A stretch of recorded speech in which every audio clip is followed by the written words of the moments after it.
Hello, everyone. Welcome to an exciting edition of ARG Presents. I'm your good buddy, Amigo Aaron, joined by a man we simply refer to as the Game Master, the Brit. Wow, that's pretty lame. That's the best I can do. I got to keep this thing. I don't want to go blue with the show here. How are you doing today, Game Master Brent? I have mastered the games that we are covering today in record time. You're not going to let me off the hook on this, are you? So, if you were with us last week, we spun the wheel, we made the deal.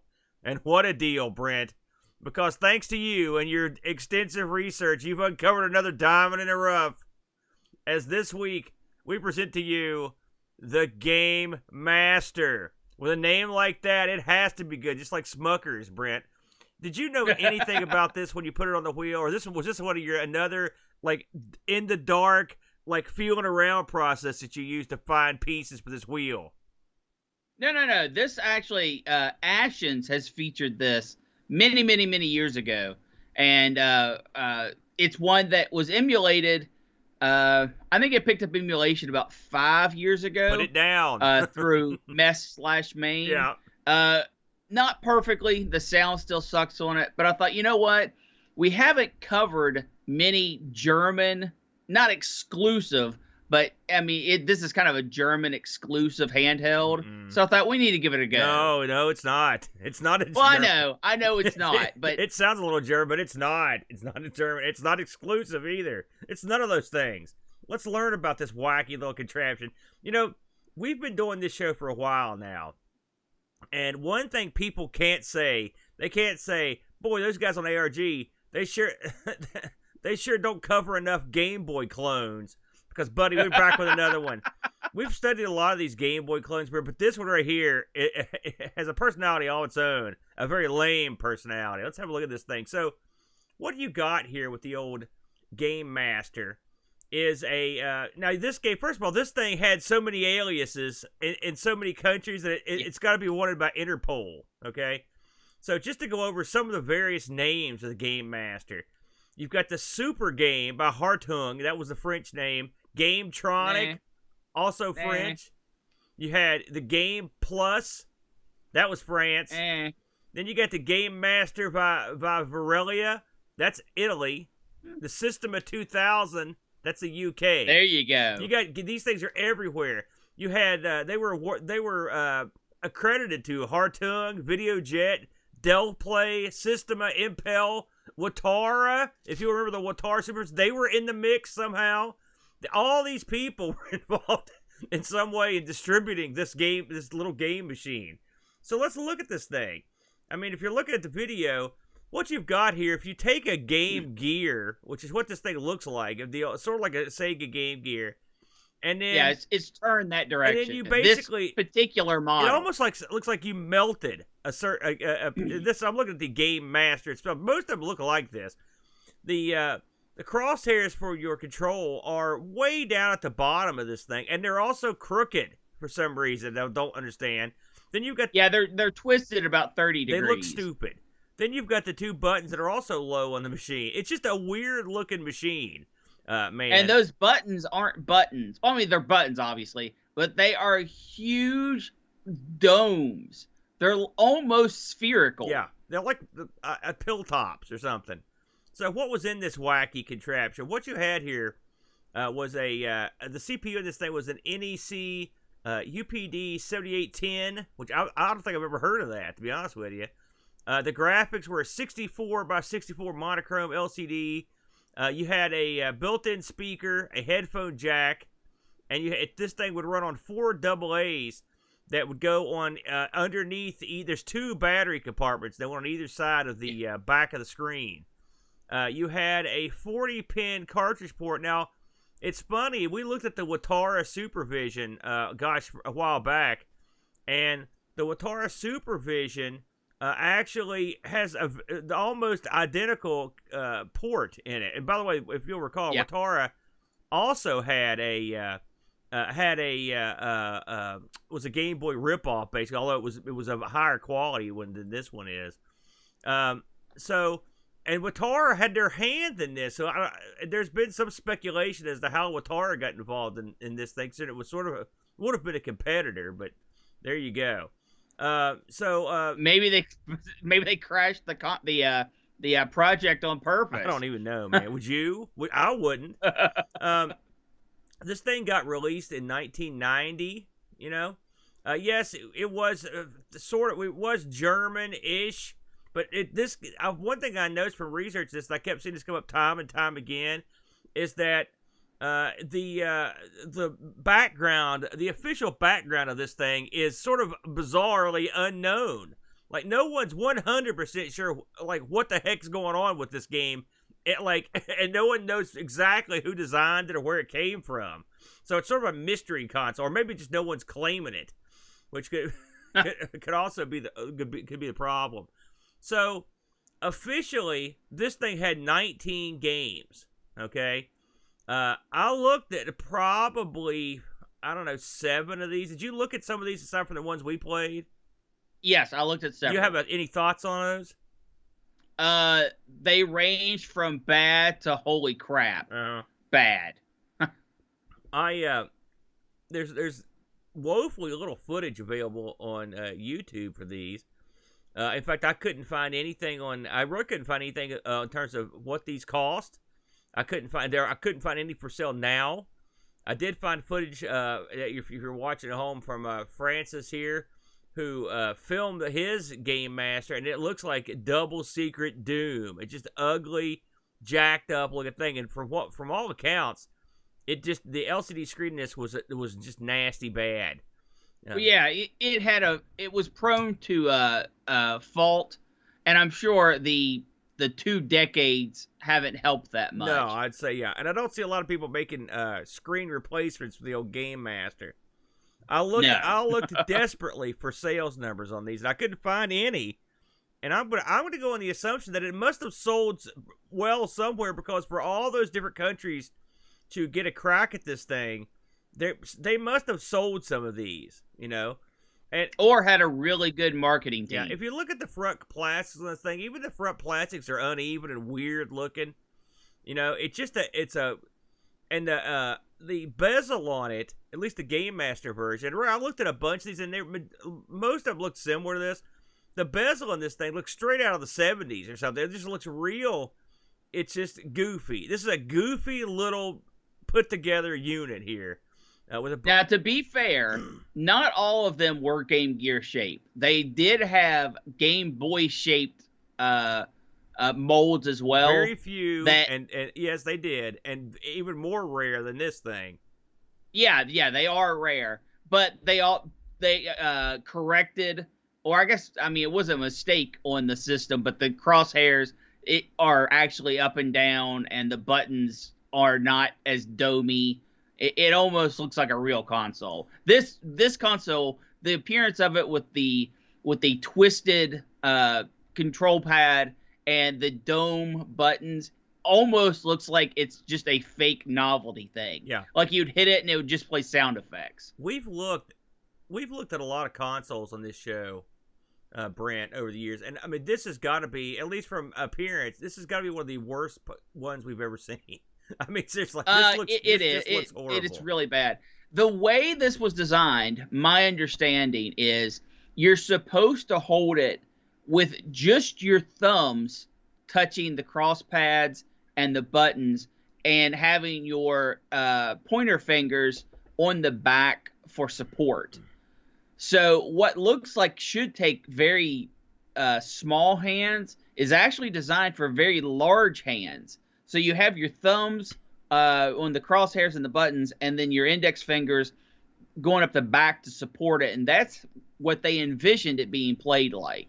You know, it did not a smart design, not ergonomic at all. I will say, Gigglebox in our chat just said the screen looks like it was made by Etch-a-Sketch. That is an apt comparison right there. Well, again, I'm sure the screen when these were released were not quite this smeary, because I have seen ones that aren't this smeary, but time and these old cheap LCD screens do not mix well. Britt Dowdy, Game Master apologist. There it is.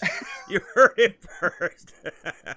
Well, Brent, you picked another winner here, and so we were tasked with finding a couple games on this thing that were the top shelf games. We're gonna pick a couple winners here, and so I told Brent when we started today, I was like, we can't both be curtain jerking because, but I'm gonna go ahead and lead the charge, head down, eyes closed, as I take you into the land of Bam. It's Space Castle, Brent.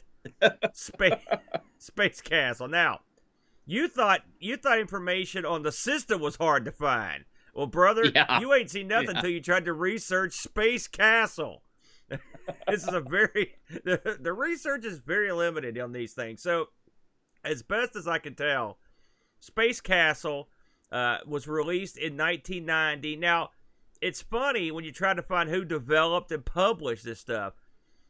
Almost every place I went attributed the games to Hartung. Okay, all that of much said. I did find a couple places where Space Castle that said that it was published by Beacon International SA. So we're going to go with that, but your mileage may vary. Now, when it comes to games on this thing, you really had a couple flavors of types of distribution. You had a box, a small box, and then I also saw blister packs for these things. Yeah. Right now, not all these games had pictures of both packs, but I'm assuming I would wager that they both got released in both versions. The old blister pack video game holder, that's the worst, isn't it, Brent? Especially if you're a collector, that thing sucks. And what sucks is the boxes for these. I mean, the art's usually crappy, but the boxes themselves look nice. They look like, they've got the built-in rack hole for you to hang them up on. And nothing better than the old built-in rack hole. That's my favorite too. Hey, some games didn't. A lot of packaging doesn't have that, so they have to slap a sticky one on the back of it. And if you don't have cellophane in between your box and the rack holder, you're screwed, because if you peel it off, you're going to peel off your box. Brent Downey, this eliminates rack that. hole expert. Not saying that this is going to get some crazy collector value, but at least you can have pristine packaging even if it came off the shelf. Yeah. So, I'm not gonna lie. I had some trepidation as I journeyed forward into the land of Space Castle, and it was justified when I actually began playing Space Castle. So, Space Castle is a shooter where you play a ship. I could find no backstory and no documentation on this, by the way. And so you're pretty much, you forget about that. But Space Castle is a game where you have a ship and you're trying to blow up a castle. Right? You've got, just like the cartridge says there, you got 5 castles to blow up, and of course the castles fight back, in more or less. I couldn't find anything with any sort of options, skill levels. You didn't find any of that either, did you? I mean, it's not like you can. This is not like the Atari VCS. You're not flipping the difficulty button. One size fits all. If you've ever played, and this, I will admit, this is what appealed to me, because you know me, I'm a mark for this game. I love the game Phoenix, and also Demon Attack has this as well, where at the end of it you fight a big, huge base, or a floating castle, if you will, where you shoot up through it to try to hit the soft spot and blow it up. All right. Right. I love those games, but the one thing that those games have that this game doesn't have is there's other things going on aside from fighting the space castle. For example, in Phoenix, just you have to get to the space castle. They had Demon Attack, and then there are waves and waves of that stuff before you even get to see the castle. And it makes the castle special. And then when you get to the castle itself, you're not just fighting the castle. Like, they're sending down some guys to get you, to make it more interesting. Space Castle doesn't do any of that stuff. You just fight a space castle. And so what you're doing, basically, is shooting up at a castle and trying to blow through it while it shoots back. That's the game. as you go up, as you shoot up into the castle, parts of it disappear, until you can get to the sweet spot in the middle. And then when you get it, in most games, when you blow up the castle, like there's an enormous explosion, and you're greeted with some like flavor text telling you did a great job or whatever. In this game, I blew up the castle, and I swear to you, I thought it locked up on me. Did you have that problem? Yeah. Yeah, it was just like, all right, good job, next. I mean, there's a pause there of like, and I kid you not when I say this, it's like 15, 20 seconds of just like a blank screen. And you're like, what just happened? And then the next castle comes out. It's like, that's it. So we should mention that playing these games with mess, like Brent sort of mentioned earlier, is you don't have any sound that works. The sound is horrible. Now, I'm going to give this thing the benefit of the doubt and assume that the sound on the actual thing is better. I tried to find some video footage of someone playing Space Castle, and I did, in fact, but I didn't really get a good hear on it. I could just see it. Well, it's beeps and boops. It's what you would expect from the rest of the console. Now let's talk about the game itself in terms of you get 2 men, and you fight these space castles, and you get a score. The game is slow as Christmas. I mean, it's really slow, isn't it, Brent? Yeah. The ships don't move except for your ship. The space castle doesn't move. So really, I asked myself, why isn't there stuff happening here? It just nothing happened. You just shoot up at a castle. Now, I will say that when you turn the game on, it's got an opening castle and that logo that looks pretty good, doesn't it? Yeah, yeah. I mean, title screen looks fine. That's what tricked me, because I was like, hey, that looks good, but I would call this game crap. I hate to say it. It's not fun. It's not hard. You could go through. Did you beat it or go through all 5 castles? I did not. I played it. I played it once. I knew it. Made it to Castle 5. I was like, what? Well, here's the thing. Playing it once and making it to Castle 5 took like 30 minutes. So I feel like I gave this game a fair shake. So you did get to Castle 5. Yes. Yeah, okay. That's all you need to do. And nothing changes. The castles look different, but that's about it. Could you find any rhyme or reason to shooting anything aside from aiming towards the middle? Because it doesn't stop bullets. Points to get extra men. Right, it doesn't stop bullets from coming. It doesn't. There's not like side guns or anything. I didn't see any difference. I mean, it looks like you might be doing something, but you're not really doing anything as far as I can tell. This one didn't require a whole. This is probably the least I've ever played an ARG game, just because you didn't require that many plays. I mean, just go through it and that's it. I think like it was either Castle 1 or 2. I shot everything. Oh, really? Like, I eliminated the entire castle from the screen. It doesn't stop it from shooting. It shoots out of just the nether area now. And I got a ton of points, which led to a couple extra men. Right. But that's the huge failing of this game. That's it, huh? This could have been a fun concept. Going just after boss creature after boss creature, in a shooter with just a few more tweaks, they could have taken this from slow-paced, meandering, no challenge to very exciting and fun. And all they would have had to have done was add in some enemy fighters where a ship comes out of the bigger ship and tries to attack, and B, have a way to disable the guns of the mothership, of the mother castle.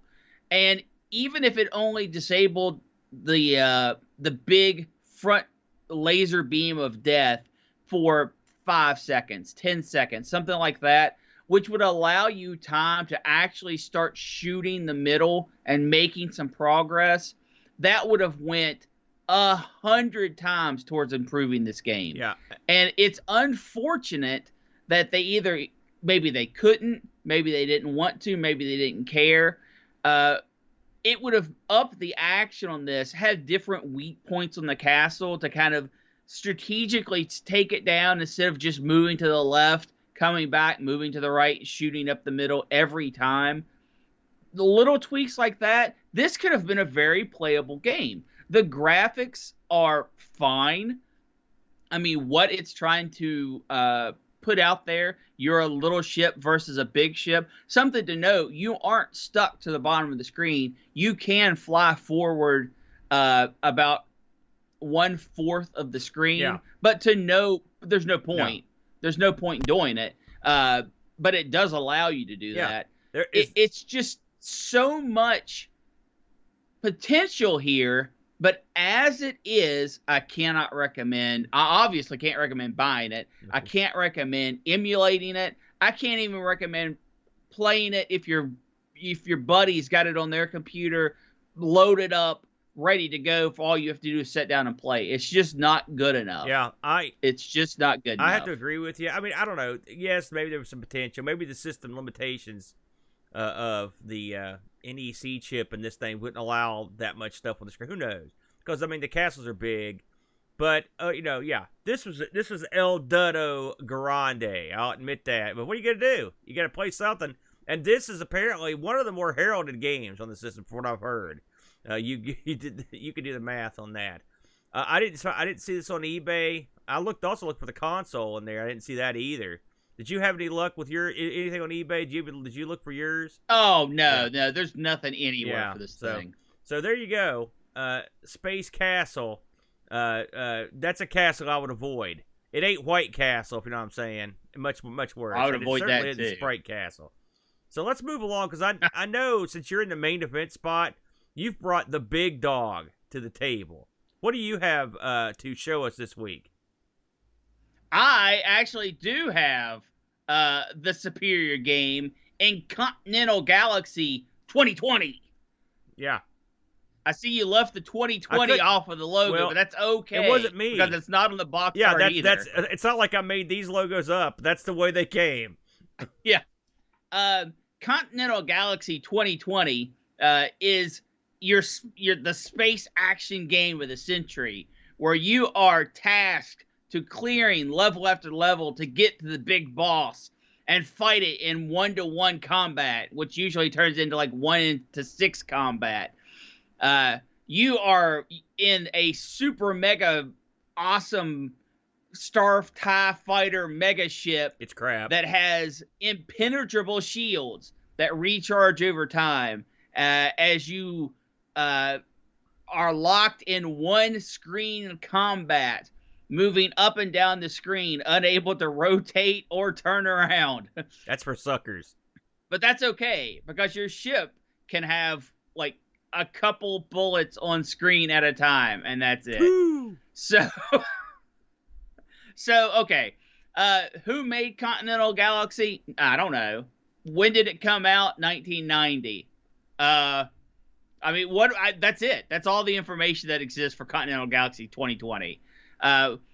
You play as a fighter, and you go around stage to stage. You have a recharging shield meter, which is the big highlight of the game, that allows you to turn on your shield. And when you turn on the shield, you can absorb infinite bullets, right?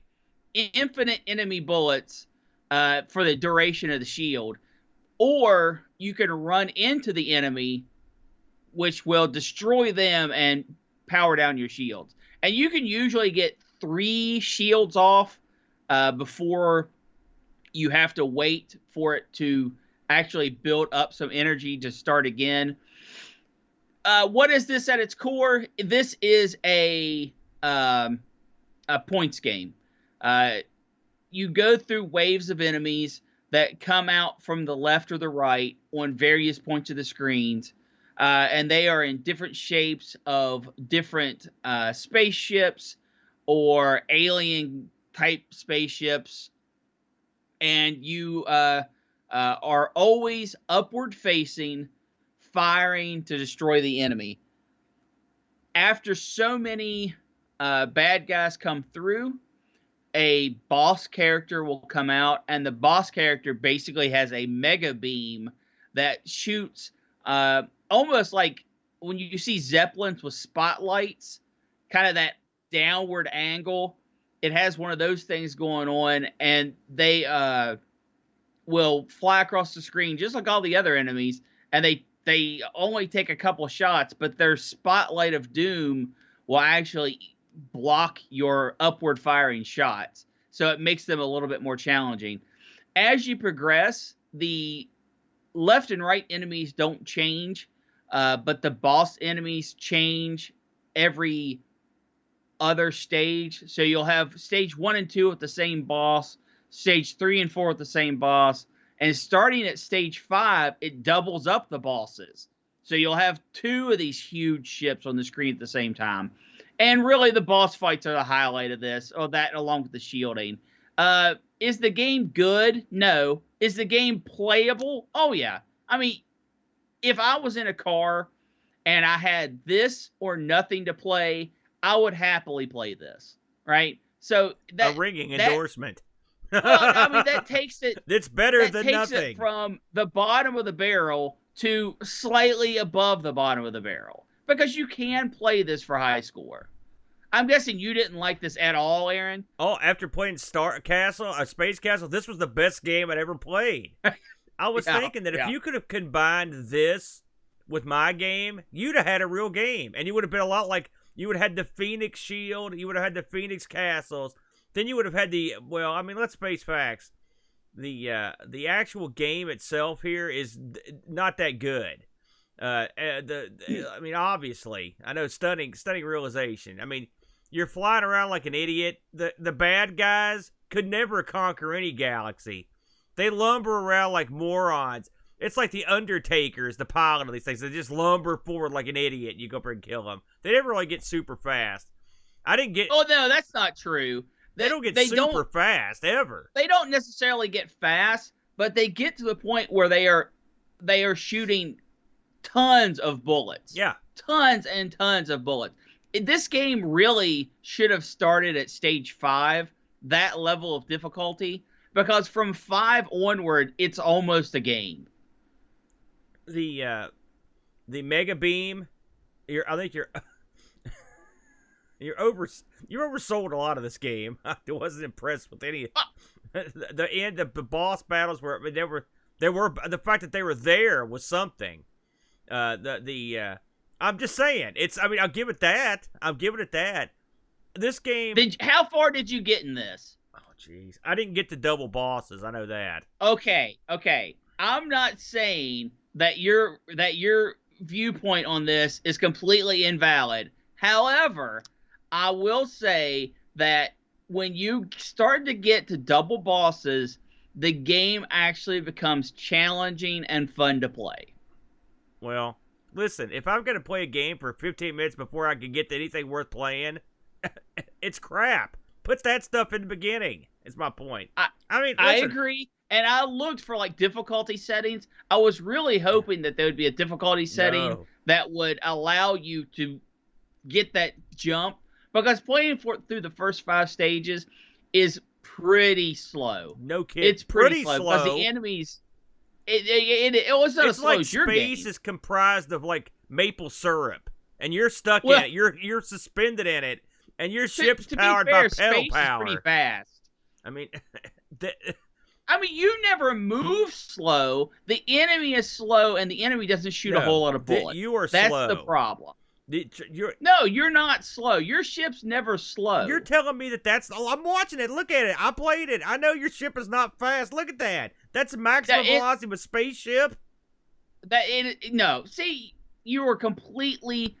Again, you were wanting a game that this game isn't. Yeah, a good game. That's what I wanted. Yeah, well, that's fine. But understand what this game is. This game could have really used one of 2 things.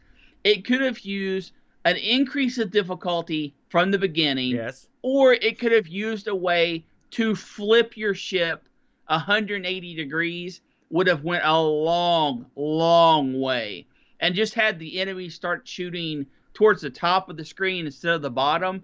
That would have went so far, because it would have actually made the game more difficult, and it would have been player forced. Because if you flipped your ship around and was shooting down from the top of the screen, and then you had bullets going that way as well, it would have made such a more dynamic fighting environment. As it is now, unfortunately, you can just camp at the top of the screen. Nothing can shoot at you.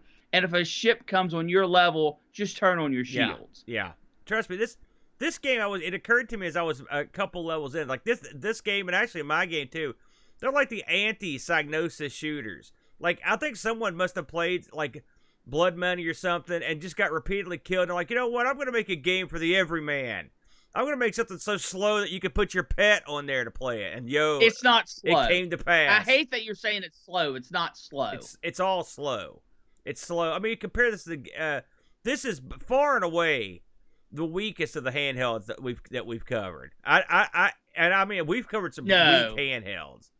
No, this is not the weakest of the handhelds. This makes me yearn for the days of the Tandy 100, where at those, because even their shooter was better than both these, and I mean, a lot better, I might add.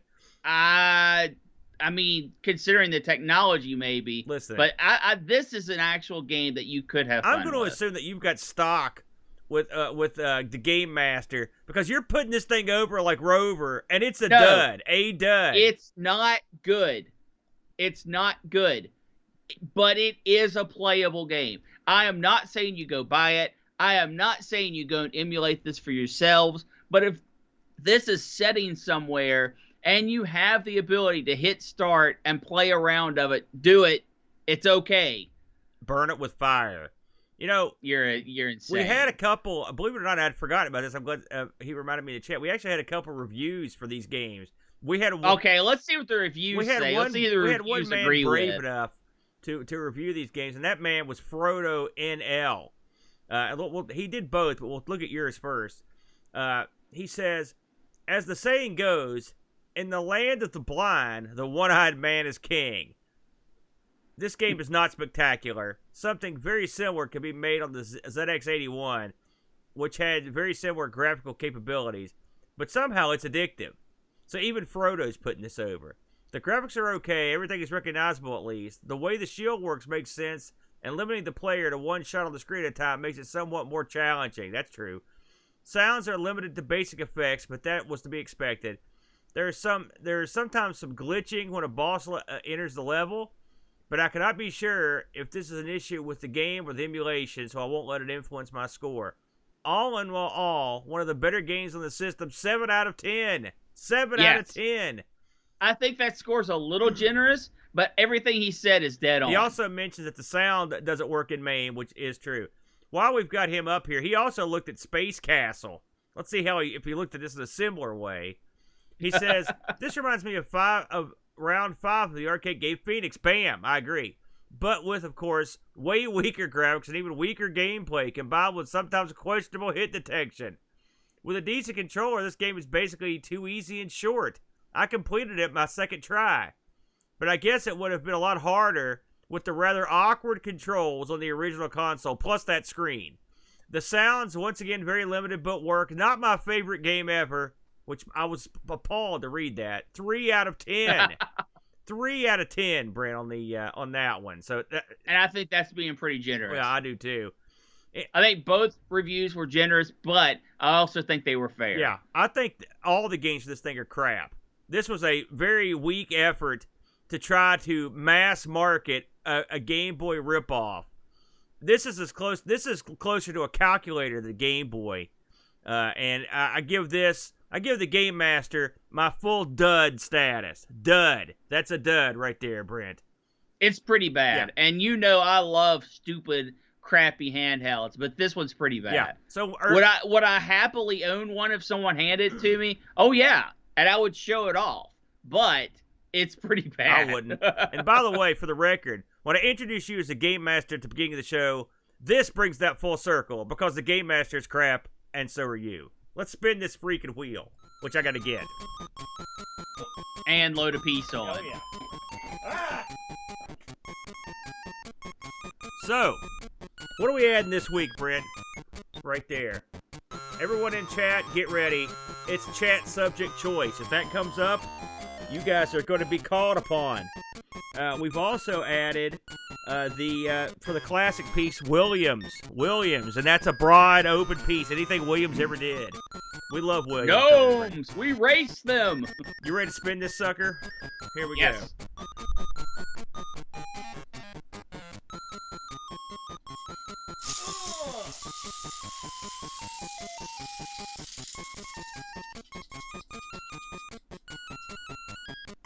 Uh-oh.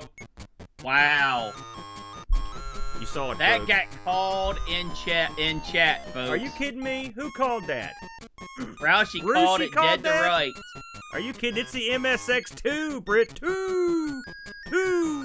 Outstanding. Britt, we covered the MSX1 way back. Do you remember what we played for it?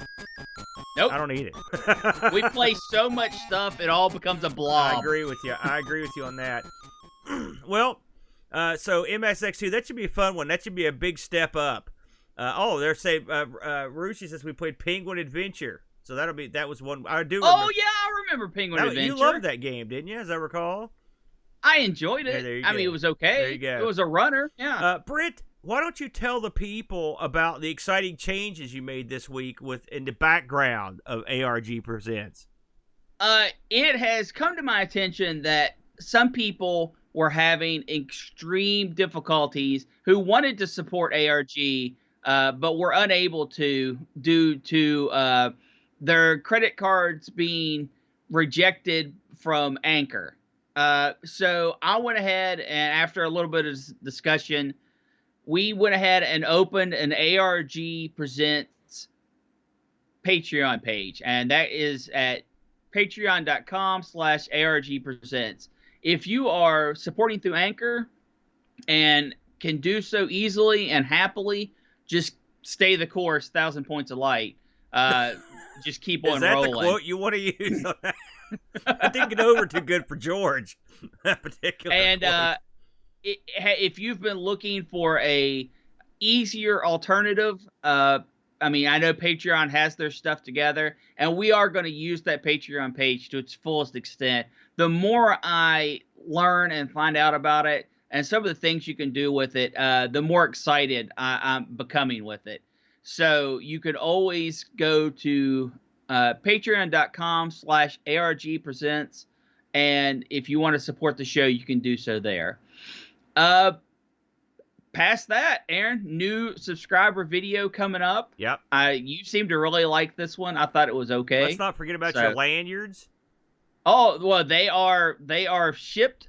They are going out to those who have purchased them. That's right. So and the lanyards are they look good. I was real pleased. Yeah. Listen, you can think outside the box. I would never have thought of lanyards, but there you go. So that's why you're here, just to think of something. So, we'll call that a night, Brent. And let's hope next week with the MSX2 we get some sweeter action. So thanks to everybody in the chat for hanging and banging. And we will catch you guys again on the flip side. And until then, stay the course. Thanks for joining us today. We really hope you enjoyed the show. Special thank you to Duncan Stiles for our vector graphics and Bart Bick for our closing music. We want to say hello to our podcast listeners, our YouTube subscribers, and our Twitch chat.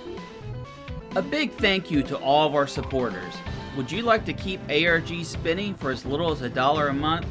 You can do so at our new Patreon page at patreon.com/ARG Presents. Just like these fine folks.